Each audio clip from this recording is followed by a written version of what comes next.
después corrige o algo el parcial le pide como él tiene, ¿no? No da lo mismo, pero bueno, para que no tengamos error.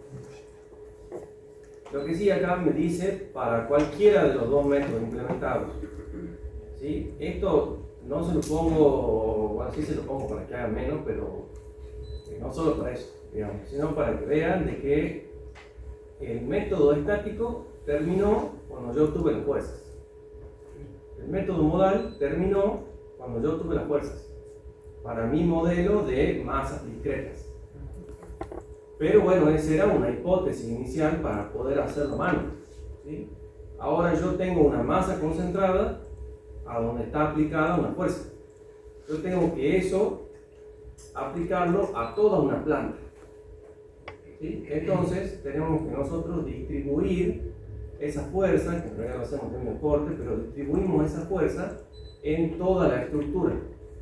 ¿Sí? Si no, yo para aplicarlo en el programa tendría que cargarlo, buscar dónde está el centro de masa y aplicar esa fuerza ahí.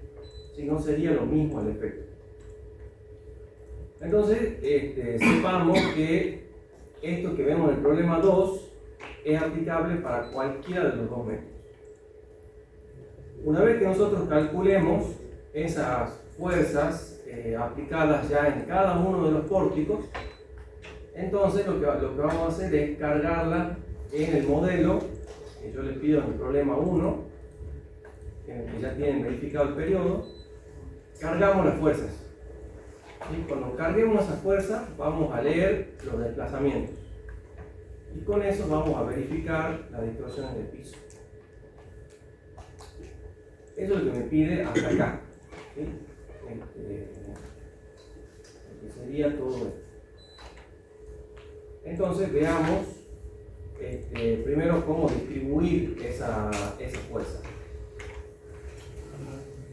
La planillita, bueno, la que yo tengo armada más o menos es así. Si yo le paso exactamente la mía, le voy a pasar junto con un gráfico donde se ve exactamente cómo funciona esto, porque si no ustedes no saben cuál es el signo, cuál es el eje de referencia, si da bien, si da mal, cuál suma, cuál resta. El problema que yo veía en la planilla de cuatrimestre anterior. Esto está representado, digamos, acá. Es para un ejemplito, ¿sí? Para una planta así, sencilla. Acá, no sé si se ve lo que se diferencia el color. No. Entonces lo que pasa es que si pongo blancos para perder unas cosas. Igual ya se lo voy a pasar a esto, no muy bien. La idea es que yo tengo la fuerza aplicada en el centro de masa. Eso por un lado. Porque dijimos que son fuerzas inerciales. Con respecto a las masas, no tiene por qué coincidir los centros de masa de un piso con respecto al otro. Si ustedes comparan, por ejemplo, el edificio de la planta baja con respecto a los otros pisos, va a cambiar. Si consideramos el nivel del tanque, todavía va a cambiar más. ¿Sí? Porque no va a haber una coincidencia entre centro de masa de un nivel y centro de masa del otro. Eso lo que nos dice es que nosotros en realidad no estamos resolviendo algo así. Algo así.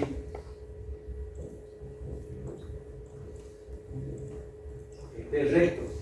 Sino que esto en 3D, ¿sí? Es como que va a estar algo así. Este puede ser el mismo, este no. No es un modo, sino que lo que nos dice es que las masas están ubicadas en diferente posición en el plano. Entonces, el primer paso para poder trabajarlo a esto es corregir el centro de masa. Eso, como le explicó el ingeniero Toledo, se corrige de arriba hacia abajo, ahí está la formulita. Pero tenemos que corregir el centro de masa, como decir, más o menos alinearlos, ¿sí? Para que esto quede, no va a quedar exacto, pero va a quedar algo así. Eso por un lado, o sea, corregir por la influencia de las masas que están en los otros pisos. Después tenemos que nosotros, la estructura va a va a girar, entre comillas, respecto del centro de rigidez, no del centro de masa. Específicamente, o sea, hay dos cuestiones teóricas. No es lo mismo el centro de rigidez que el centro de torsión. ¿Sí? Por si la profe Leo no con los familiares le dice eso de verdad. Nosotros nos guiamos del centro de rigidez. Solamente considera que si yo aplico la fuerza o una fuerza en el centro de rigidez, solo produce traslación. ¿Sí? Es como un punto de giro basado solamente en la rigidez. No va a ser lo mismo que el centro de torsión real, donde entra en juego otros factores como las masas y demás. Eso por un lado. La otra cuestión es que también es teórico decir que hay un centro de rigidez para cada nivel. ¿Sí? Porque eso no es coincidente con la ecuación de equilibrio dinámico que vimos nosotros en términos de matrices. ¿Sí? Le voy a decir que que tome eso en la teoría, que no me están escuchando. No es lo mismo,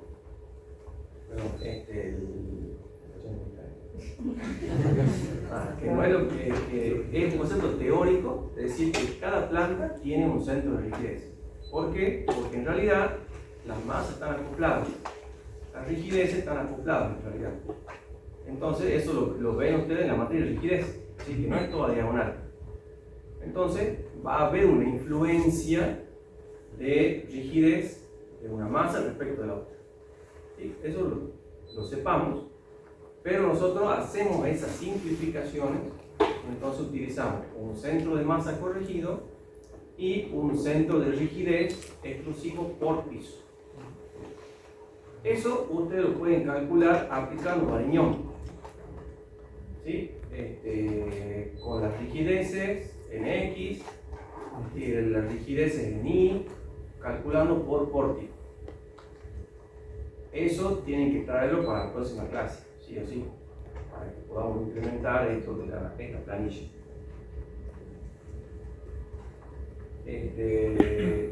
¿Alguien no sabe cómo aplicar Varignón, cómo calcular eso?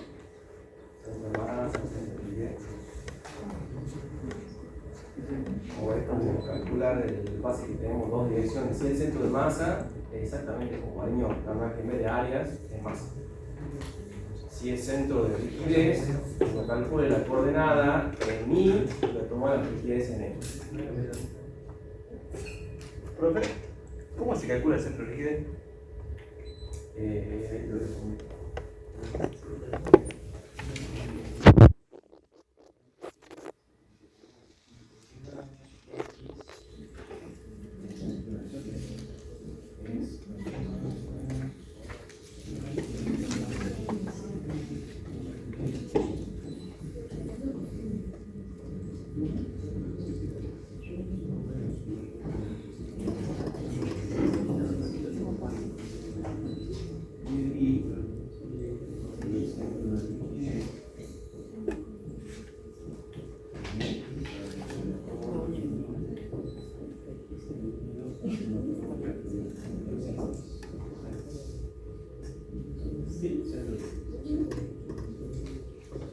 La rigidez en X, por ejemplo, está calculada en función del momento de inercia en Y. ¿Sí? Que eso lo que calculábamos, si teníamos una columna así, y yo decía la rigidez que voy a tener en cuenta en el eje X, ¿sí? Y era la rigidez justamente a flexión alrededor del eje Y. Entonces el momento de inercia iba a ser esta la base y esta la altura. Eso, como veníamos haciendo, lo hicieron así, ¿no? Calculaban la rigidez en X y la rigidez en Y por la suma de columnas. Ahí tenemos la coordenada del centro de rigidez y centro de masa. Entonces, ¿qué es lo que vamos a hacer nosotros? Como una traslación de ejes y referenciar todo al centro de rigidez. ¿Por qué? Porque el centro de rigidez, donde nosotros vamos a considerar que la estructura solamente por las condiciones de rigidez va a girar. O puede girar. Entonces, en planta así, vamos a tener por un lado acá esto, el centro de rigidez, y el centro de masa de cada una podría coincidir por suerte o no. Supongamos que no coincide, entonces acá por ejemplo que tengamos el centro de masa. ¿Sí? Entonces nosotros la fuerza la tenemos aplicada acá. En este caso analizamos el corte, pero pedimos la fuerza, pero después tomamos el corte. Va a estar aplicado en el centro de masa. Entonces eso va a producir, ¿sí?, una torsión, y esa por la excentricidad. Esa excentricidad, el reglamento le dice excentricidad inherente, una excentricidad que la calculamos directamente por la diferencia del centro de masa y el centro de rigidez. Pero después lo que me dice es que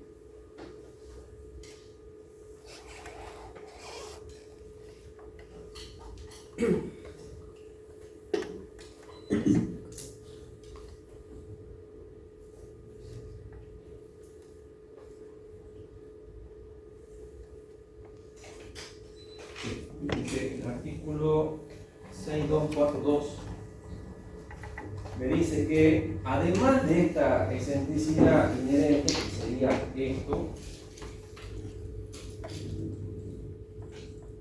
esa sería la excentricidad en I, y esta sería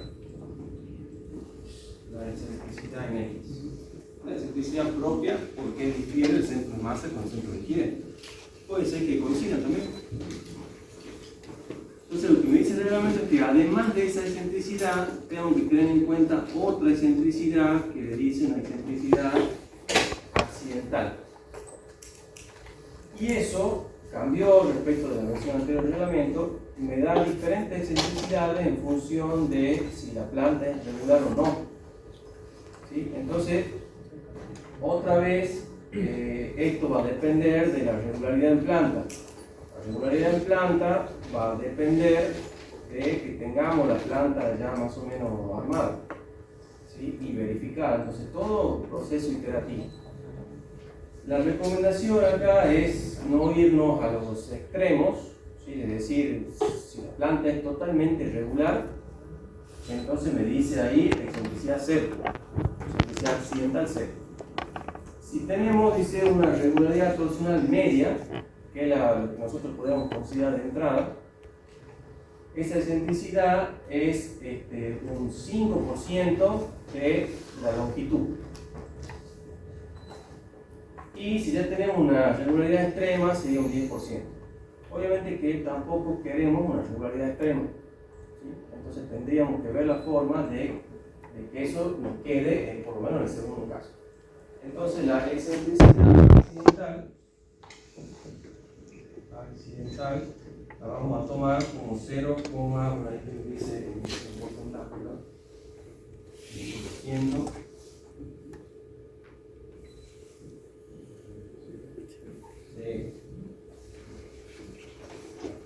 Le dice 5% de la longitud de planta en el nivel K perpendicular a la dirección de aplicación de la fuerza.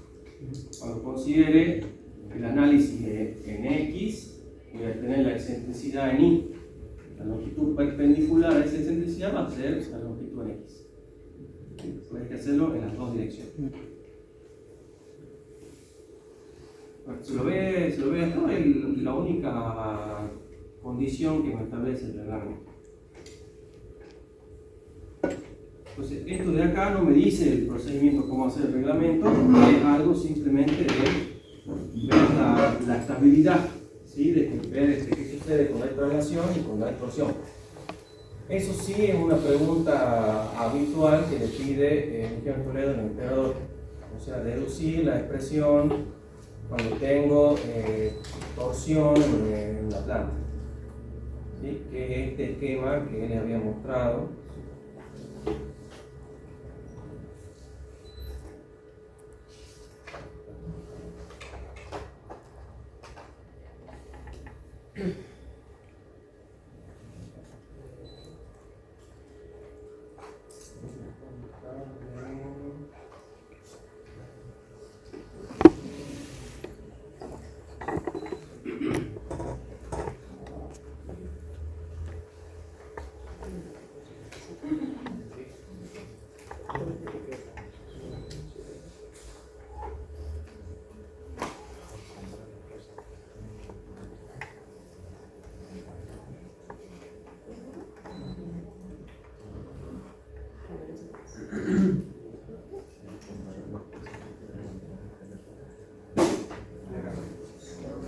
este dibujito que se lo mostró el dedo, de ahí sale, por compatibilidad de deformación, digamos, sale cómo obtener los valores cuando tengo torsión y cuando tengo traslación.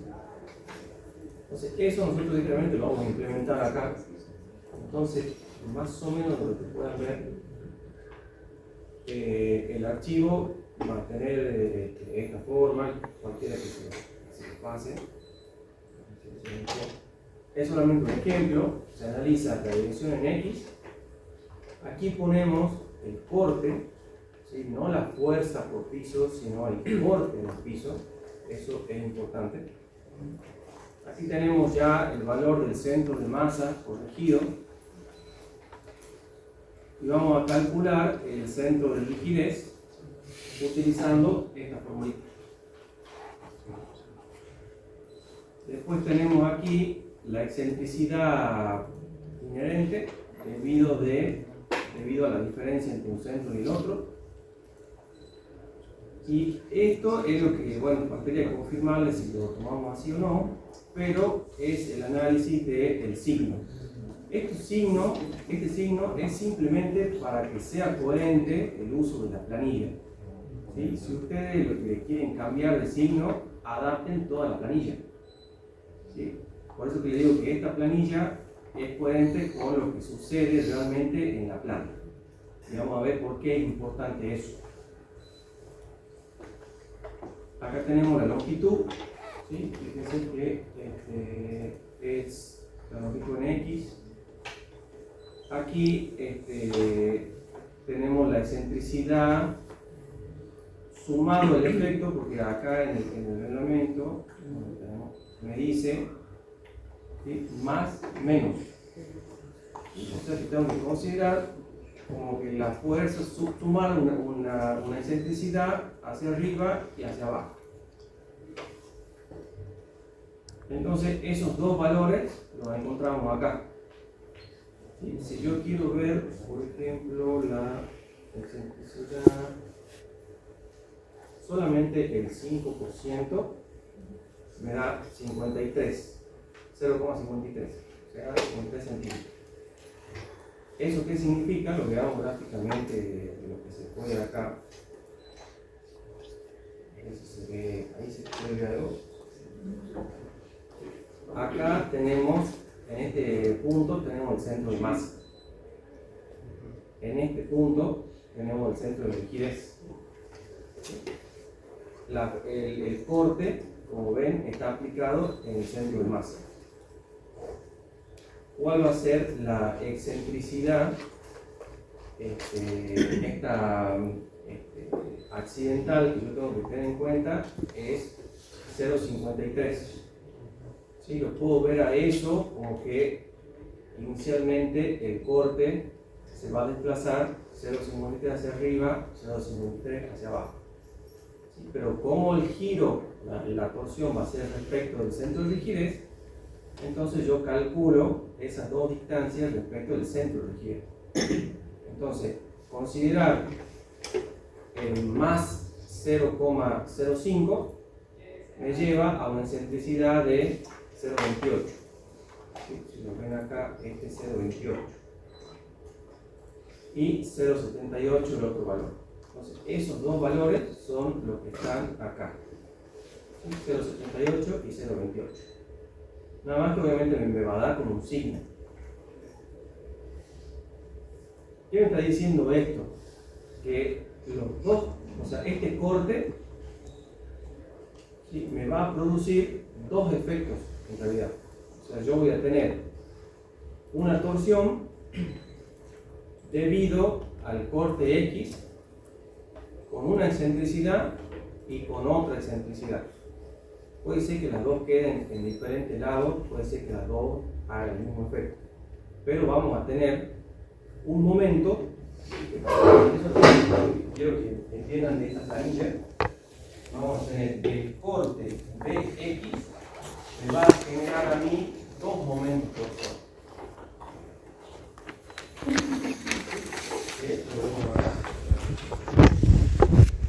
Si este corte yo estoy diciendo que me queda una fuerza así, esta está de color negro, me produce una torsión así. ¿Sí? Y esta, que me queda abajo, me produce una torsión al revés. O sea, un momento torsor así. Yo voy a tener un momento torsor, que le llaman A y B, simplemente para darle nombre. Pongamos que sea así, A y B.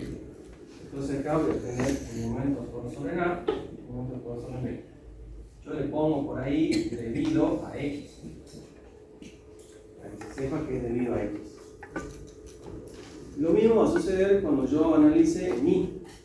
Entonces, por ahí lo tedioso de esto es, una vez que yo entienda la planilla, lamentablemente para leer, para poder calcular las distorsiones, necesitamos hacerlo tanto en X como en Y.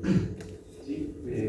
No sé si se acuerdan del cálculo, yo les pido una sola dirección y hacerlo en dos, el otro no me suma. En este caso lo necesitamos, es copiar toda la planilla y cambiar el valor del corte, nada más. Cuando tenga el corte en I, ¿sí? Va a estar actuando acá. Entonces voy a tener el corte en I. De ahí voy a tener más y menos la excentricidad, dos cortes. En este ejemplo me queda del mismo lado, ¿sí? Pero podrían ser diferentes. O sea, podría tener así y podría tener así.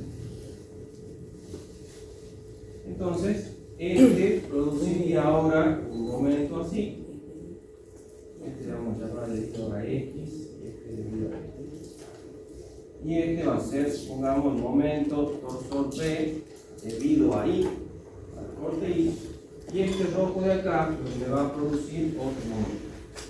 Momento torsor A debido al corte Ni.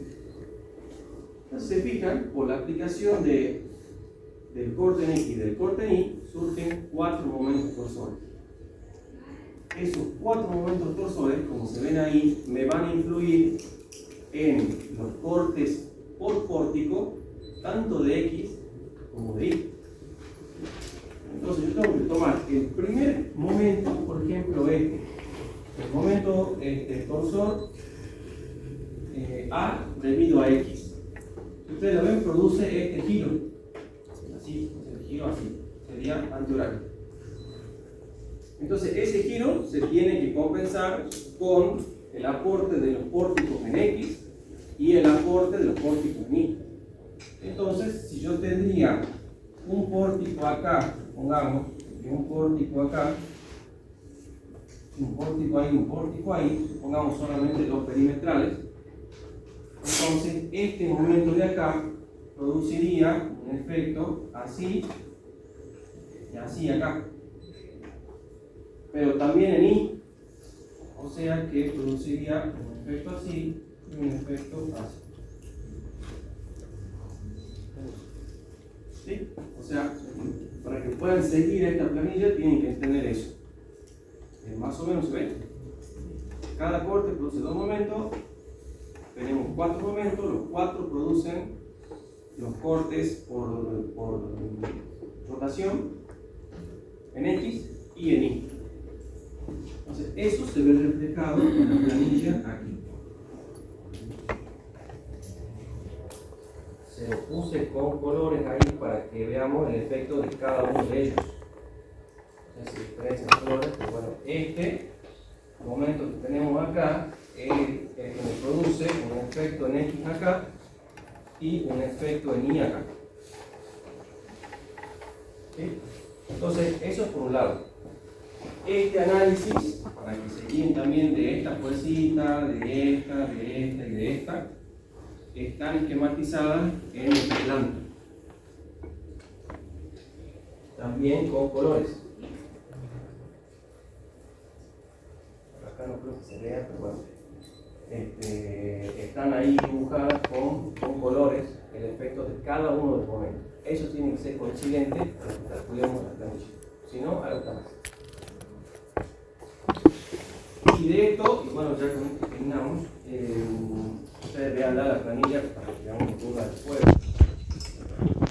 Lo importante, lo que me dice el reglamento, es que solamente yo voy a considerar, fíjense, este momento va a producir otro corte opuesto. Entonces me quedará así, para este caso. Este momento que está acá me va a producir el mismo efecto. O sea, me va a producir así y así. Y este corte de acá va a producir lo mismo. Solamente por rotación. ¿Sí? ¿Lo ven? Tenemos 4 cortes porque hay 4 momentos. Y además tenemos el corte que es por traslación. La fuerza está aplicada así. Entonces lo dibujamos acá. Entonces, ¿qué me dice el reglamento? Sí. Los 4 momentos no se generan por los cortes de X y Y. ¿Cómo? Los cuatro momentos torsales no se generan por los cortes de X y Y. Claro, por electricidad. Y después los otros cortes de dónde llegan. Los otros momentos de dónde llegan. O sea, vos tenés este corte, Sí, que te produce este doble. Este corte te produce este doble. Pero cada uno de los momentos, al rotar, va a producir una reacción en dos textos. O sea, ponerle que este sea el corte debido al momento AX. Este va a ser el corte debido al momento BX. Este va a ser el corte debido al momento azul, rojo, AI. Y este va a ser el corte debido al momento BI. Entonces genera 4 cortes. Y este va a ser el corte debido a simplemente la traslación. ¿Qué traslación? En X. Está aplicado en X, o sea, yo al llevar esta fuerza al centro de rigidez es que aparece en el momento, pero la fuerza está aplicada ahí. Entonces, ¿qué me dice el reglamento? Que yo solamente tenga en cuenta de todos estos cortes que están acá, los que me amplifican el corte por traslación. Entonces, tengo que ver los que tienen la misma flechita, o sea, los que aporten el mismo efecto. Entonces, este que está acá, sí lo considero. Este es opuesto a la traslación. Entonces, este no. ¿Sí? Este aporta a la traslación, sí. Este que está acá, no. Entonces, ese no. ¿Sí? Entonces, todo ese análisis está metido en esta planilla. Por eso es que van a ver acá.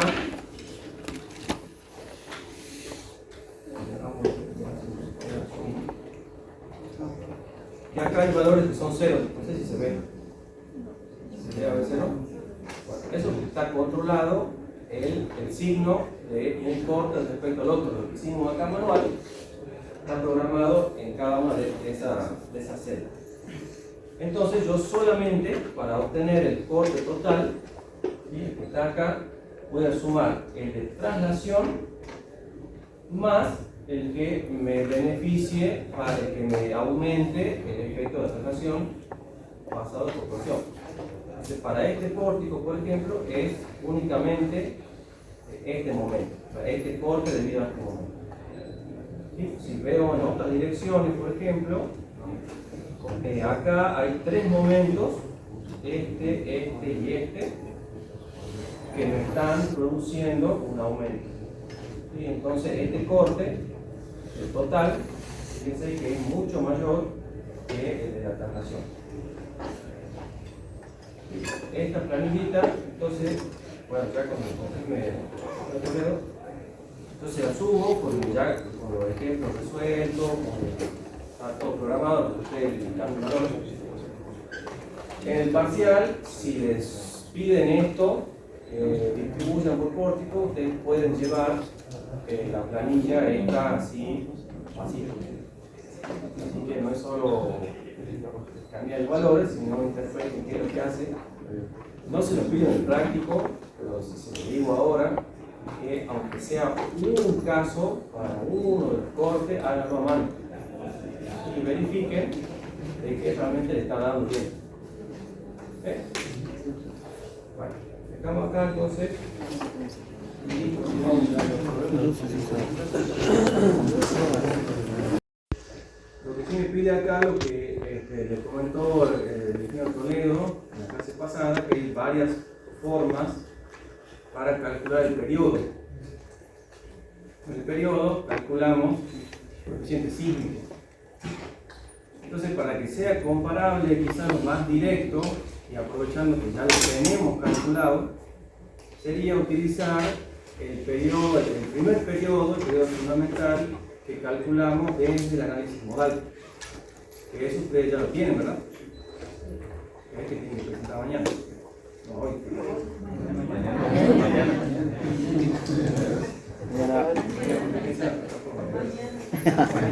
Ese tiene que, es el primero que dice acá.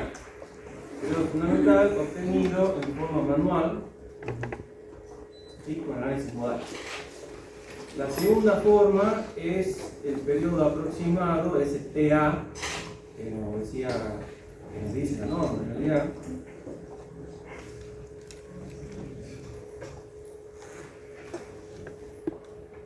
Les muestro del reglamento para que ustedes después, en el práctico, tienen que hacer referencia a los artículos del reglamento de donde sacaron. Entonces, se refiere a este periodo. El periodo fundamental aproximado.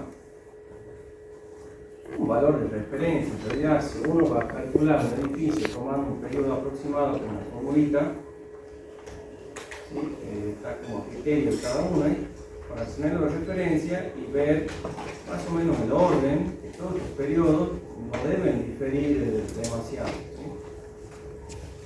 La tercera opción es utilizando otra formulita también simplificada que también me da la dinámica estructural, no es algo solo de hormigón, ni solo de reglamento.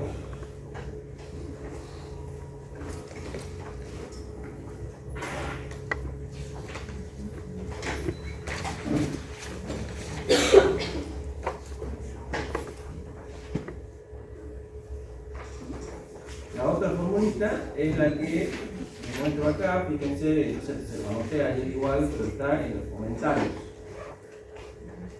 ¿Sí? Es esta formulita, la que se ve acá. Eso es lo que explicamos en el pizarrón, de cómo otra forma también de sacar la rigidez, aplicando fuerza en forma simultánea, leyendo los cortes, calculando los cortes y leyendo los desplazamientos. Nosotros podemos calcular, digamos, las rigideces por un lado, pero como ya tenemos las rigideces, lo aprovechamos para calcular los desplazamientos. Y la tercera forma es utilizando el SAP, o sea, un método de elemento finito, en el cual ustedes tienen que modelar el edificio, vi que ustedes ya lo tenían, y comparemos, ¿sí? Entre la primera opción, que sería el análisis modal en forma manual, y el modelo en el SAP, no debería de haber mucha diferencia. Debería de ser muy cercano, no digo exacto, pero muy aproximado. Con respecto a la otra formulita, sí puede haber, digamos, variantes. Si no, eso ya nos da una idea inicial de que algo en el programa está mal, ¿sí? O algo, lo que hicimos manual, está mal. Entonces, ¿para qué chequeemos? Si no, cuando carguemos después del sismo, menos que menos nos vamos a conseguir. Entonces, eso es lo que me dice acá las cuatro formas de calcular el coeficiente sísmico con es la misma forma para el coeficiente, pero con diferentes periodos. Y el periodo máximo, que también figura aquí en el reglamento, que sería ese CB por TA. ¿Sí? Eso sí, lo que nos está diciendo es que no tiene que exceder ese periodo. Limitarnos el periodo nos está diciendo que limitemos la rigidez de la estructura. Mayor periodo va a ser más flexible. Entonces, mucha posibilidad de modificar la masa no vamos a tener de forma tan directa. ¿Sí? Entonces, al modificar las columnas, van a modificar la rigidez, también las masas, pero en menor medida.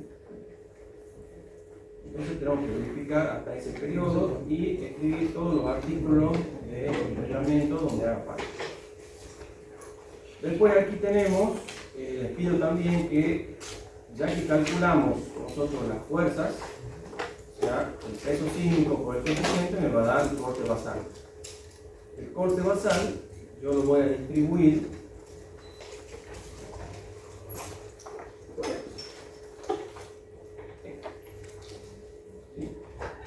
el W es el peso sísmico de toda la estructura, que para nosotros es la suma de los pisos. O sea, ahora nosotros habíamos calculado las masas, lo pasamos de vuelta a peso. Por el coeficiente sísmico, van a ver que el coeficiente sísmico me va a dar igual en todos los casos, ¿sí? Porque utilizamos esta forma para el espectro. En realidad sería acá. Nos va a dar el corte basal. Si es el método estático, el corte basal ese sería suficiente. ¿Sí? Lo que yo les pido aquí, en el práctico, en esto, en esta parte, es que ustedes vuelvan un segundo al práctico anterior a verificar el corte basal del método modal.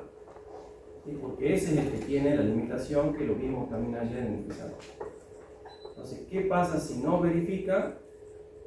¿Qué pasaba si no verificaba? Hay que poner el 0,35 del corte basal del método estático. Hay que igualarlo a ese valor. Entonces hay que hacerlo verificar. Por eso es que su solicitación es mínima. ¿Sí? Lo aplicamos por un factor que me da como resultado utilizar el 0,35 del método estático. Entonces eso es lo que vimos un poco ayer. La idea es que trabajen en eso ahora, veamos dudas del práctico anterior también. Esto tienen que presentarlo el próximo viernes. No sé si hay alguna duda de todo esto, si alguien ya calculó algo, si no. Profe, y ya una de las condiciones del método estático era de que el edificio sea hasta 3 plantas, digamos. ¿Qué interfiere ahora que sea más alto el edificio? No sé si lo mostró el profe en teoría, no sé qué está diciendo, pero se puede aplicar bajo ciertas condiciones de regularidad para otras alturas, para otras zonas sísmicas.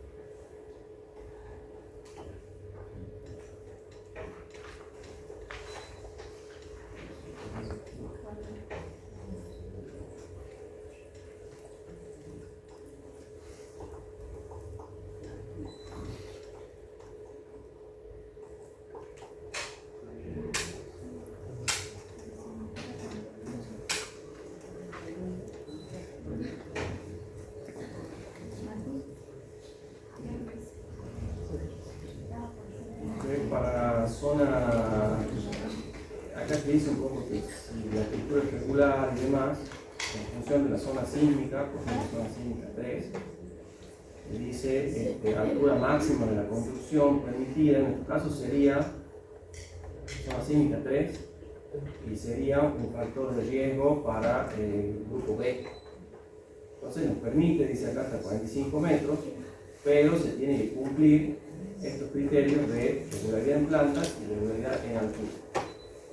Lo que tiene acá es que nosotros, para verificar, que eso se lo dio el profe también en teoría, para verificar la regularidad en planta y en altura, necesitamos tener la construcción, o sea, tenemos el planteo más o menos que esté funcionando. ¿Sí? No podemos verificarla con una idea inicial que se nos ocurre a nosotros, que es lo que tienen ustedes actualmente con el planteo estructural. Entonces, a medida que vamos calibrando la estructura para que verifiquen otras cuestiones, hay que ir verificando la regularidad en planta. De todas formas, uno se puede dar cuenta más o menos para una forma determinada, como en este caso, que vamos a tener la regularidad. Si hay otras formas de edificio que tengan como en L, en C, en T o algo así, tendemos a hacer lo que nos decía también el tío Toledo ayer, de dividir. Digo, si la planta incluso es rectangular pero es muy alargada, lo recomendable es dividirlo, ¿sí? En dos plantas que sean más bien regulares. Y como le dije yo en la primera clase, no es por capricho de nosotros, sino porque queremos nosotros que refleje el comportamiento de la estructura. Todos estos métodos, estas simplificaciones que hacemos, se van a adaptar mejor para estructuras regulares. Si tenemos irregularidades, o sea, concentraciones de esfuerzo, si no se va a adaptar tan bien, entonces no me va a representar tan bien el comportamiento. Por eso es que este reglamento, una de las actualizaciones importantes fue, en cierta medida, cuantificar esa regularidad.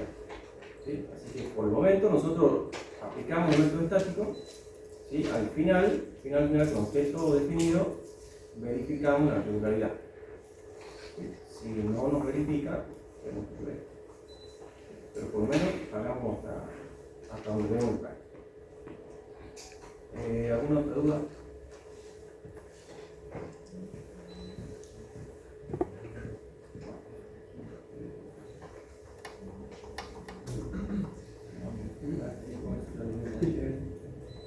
Bueno, hagamos eso. No sé si